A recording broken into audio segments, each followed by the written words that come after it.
দেখেন এই ছেলেটা কি যেন করেছে, পুলিশ ধরে নিয়ে যাচ্ছে। আমি একজনের কাছে জানতে পারলাম, আমি যেহেতু এই রাস্তা দিয়ে যাচ্ছিলাম তো ভাবলাম যে একটু ভিডিও করে নিই। সবাই দেখি অনেকেই ভিডিও করছে, তো এই জন্য ভাবলাম যে আমিও ভিডিও করে নিই।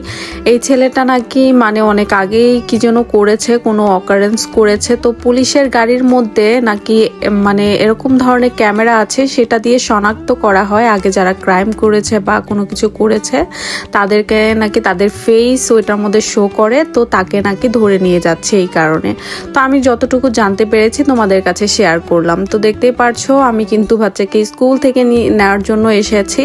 তো বাসায় এসে দেখি পার্সেল আসছে আমার। তো বাসায় পার্সেল আসছে, তো আমি তো অনেক বেশি মহা খুশি, কারণ এটার ভিতরে সাইকেল আছে। তো এটাকে আমি খুলবো, খুলে দেখবো যে সবকিছু ঠিকঠাক আছে কিনা। তো দেখলাম যে সবকিছু ঠিকঠাক আছে, এটা সেট করতে হবে। তো যাই হোক, তো এটা নিয়ে বসেছি অনেক, মানে প্রায় 2 ঘন্টার কাছাকাছি লেগে গেছে এটা লাগানোর জন্য। আজকে আমার একদমই ভালো লাগছিল না, মনটা ভীষণ খারাপ হয়ে গিয়েছিল, কারণ ওয়েদার খারাপ থাকলে বাইরে ঘোরাঘুরি করেও তেমন একটা ভালো লাগে না, কারণ অনেক বেশি বাতাস থাকে। লন্ডনের এই ওয়েদার আমার একদমই ভালো লাগে না, মানে প্রচন্ড বাতাস। মানে তোমার ওয়েদার খারাপ হলে এত বাতাস হয় কেন, আমার একদমই ভালো লাগে না। যাই হোক, কিছু করার নেই, ওয়েদার খারাপ থাকলে মানে কোথাও যেতেও ইচ্ছে করে না। দেখতে পারছো টুকিটাকি বাজার, তো এগুলা গুছাচ্ছিলাম, বের করছিলাম, যেহেতু গুছিয়ে রাখবো এর জন্য। তো আজকে মানে হালকা ফোটা ফোটা বৃষ্টি পড়ছিল বাইরে, তেমন বৃষ্টি হয়নি, কিন্তু ওয়েদারটা খারাপ ছিল, বাতাস ছিল অনেক। কয়েকদিন যাবতই অনেক বাতাস হচ্ছে, তো এর জন্য ভালো লাগে না আমার। সুন্দর একটা ওয়েদার থাকলেও কিন্তু মনটাও ফুরফুরা থাকে আর ঘুরতেও ভালো লাগে।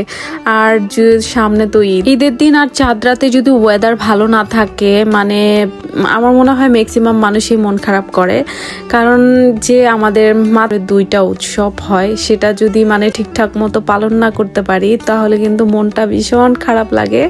তো কিছু করার নেই, ওয়েদার খারাপ থাকে। আর এই তো দেখতে পাচ্ছ এই আমগুলা কিন্তু অনেক বেশি মজা ছিল, মিষ্টি ছিল।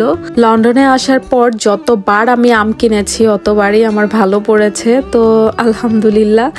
এই আমগুলাও কিন্তু অনেক বেশি মিষ্টি ছিল।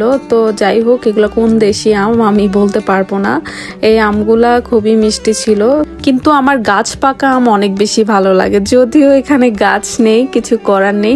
যখন দেশে ছিলাম আমাদের বাড়ির আম সব আমারই বেশিরভাগ খাওয়া হতো, তো সেই দিনগুলো অনেক বেশি মিস করি, তো বলে বুঝাতে পারবো না।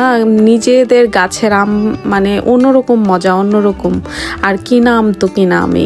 তো দেখতে পাচ্ছ এখানে অনেকগুলা চেরি ফল, এগুলা কিন্তু আমি গাছ থেকে নিজে হাতে পেড়ে নিয়ে এসেছি। এই চেরি ফলগুলা কিন্তু অনেক বেশি মিষ্টি ছিল।